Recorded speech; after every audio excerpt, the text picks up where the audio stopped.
இப்போ வந்து பார்த்திங்கன்னா இது வந்து கேட் ஐசி எப்படி சால்ட்ரிங் பண்ணுறது அப்படின்னு பார்க்குறோம். ரிமூவ் பண்ணி எடுத்தாச்சு. இங்கே இருக்குது பாருங்கள், இதுதான் கேட் ஐசி. ஓகேங்களா, உங்களுக்கு தெரியும்னு நினைக்கிறேன். எம்சியூ மேலே வச்சுருக்கேன். இதில் பார்த்தீங்கன்னா இங்கே ஒரு டாட் இருக்குது பார்த்தீங்களா, இந்த டாட் தான் 1வது பின்னு. இதுலேயும் பார்த்தீங்கன்னா இங்கே ஐசி உட்கார வைக்கிறது முன்னாடி இந்த இடத்துல ஒரு டாட் இருக்கா, இதுதான் ஃபஸ்ட்டு பின். 1 2 3 இப்படி தான் ஆரம்பிக்கும். இந்த டாட் பார்த்து தான் உட்கார வைக்கணும். ஃபஸ்ட்டு இந்த பேஸ்ட் அப்ளை பண்ணிங்க. ஓகேவா, அப்ளை பண்ணிவிட்டு அதில் சால்ட்ரிங் வச்சுக்குவோம் ஃபஸ்ட்டு. ஓகேங்களா, இந்த மாதிரி சால்ட்ரிங் லெட்டை வச்சுருங்க. அப்போ தான் ஈஸியாக இருக்கும். வச்சுட்டு ஒரு தடவை க்ளீன் பண்ணிவிடுங்க. அதுக்கப்புறமா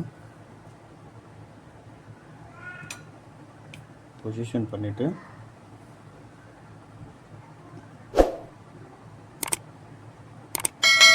ஆல்ரெடி இந்த ஐசிலேயும் நம்ம வந்து பேஸ்ட் அப்ளை பண்ணியிருக்கோம்.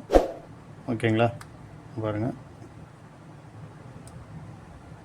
லைட்டாக நவராத அளவுக்கு பார்த்துங்க. ஓகே, அதுக்கப்புறம் லைட்டாக மறுபடியும் பேஸ்ட் அப்ளை பண்ணிங்க. பேஸ்ட் எதுக்கு அப்ளை பண்ணுறதுனா அந்த பாண்டிங் உங்களுக்கு பர்ஃபெக்டாக வரும். கம்பெனி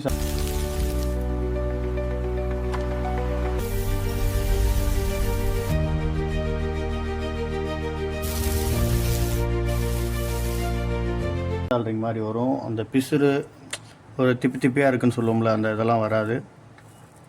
பாருங்கள், இது பண்ணிவிட்டு ரிமூவ் பண்ணி எக்ஸஸ் உள்ளதெல்லாம் எடுத்துருங்க. ஓகேவா, வச்சுட்டு எக்ஸஸ் உள்ளதெல்லாம் எடுத்துட்டிங்கன்னா உங்களுக்கு பர்ஃபெக்ட் கிளியரன்ஸ் வந்துடும்.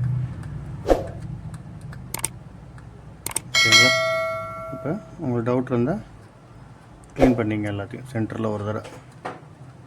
ஓகேங்களா, அந்த பிளாக்காக ஏதாவது ஒட்டியிருக்கும், அதெல்லாம் க்ளீன் பண்ணிங்கன்னா அயனால் சால்ட்ரிங் அயனால் க்ளீன் பண்ணிங்கனாலே பர்ஃபெக்டாக க்ளீன் ஆகிடும்.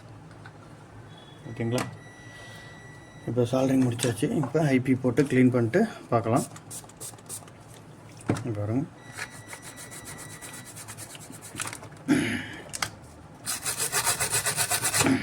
ஓகேவா.